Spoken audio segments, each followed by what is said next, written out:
Pas de vacances pour la sécurité routière.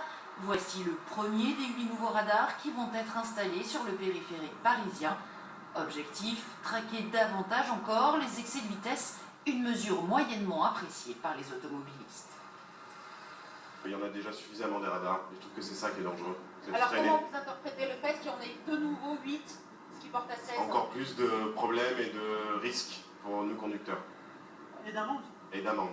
Il y en a qui ont roulé effectivement beaucoup trop vite, mais après, j'ai l'impression que c'est plus une pompe à fric qu'autre chose.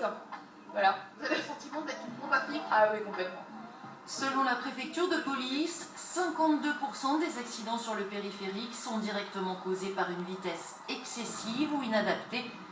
Alors la peur du gendarme change-t-elle le comportement des automobilistes? Désormais, 16 radars seront implantés sur l'autoroute urbaine.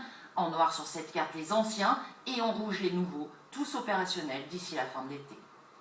On a une politique un petit peu autophobe, c'est-à-dire qu'on pousse vraiment les Parisiens aujourd'hui à ne plus prendre leur voiture. D'ailleurs, il y a aussi une autre qui va de pair, j'ai envie de dire, avec l'installation des nouveaux radars. C'est qu'on a décidé aussi, et c'est pas encore fait, mais on a décidé d'abaisser aussi la vitesse sur le périphérique parisien à 70 km/h, ce qui pousse encore plus les Français, avec d'autres mesures qui ont été prises, à ne plus prendre leur voiture. En 2012, le nombre d'accidents sur le périphérique a diminué de 8%, celui des blessés de 9%, une tendance à la baisse confirmée sur les premiers mois de cette année.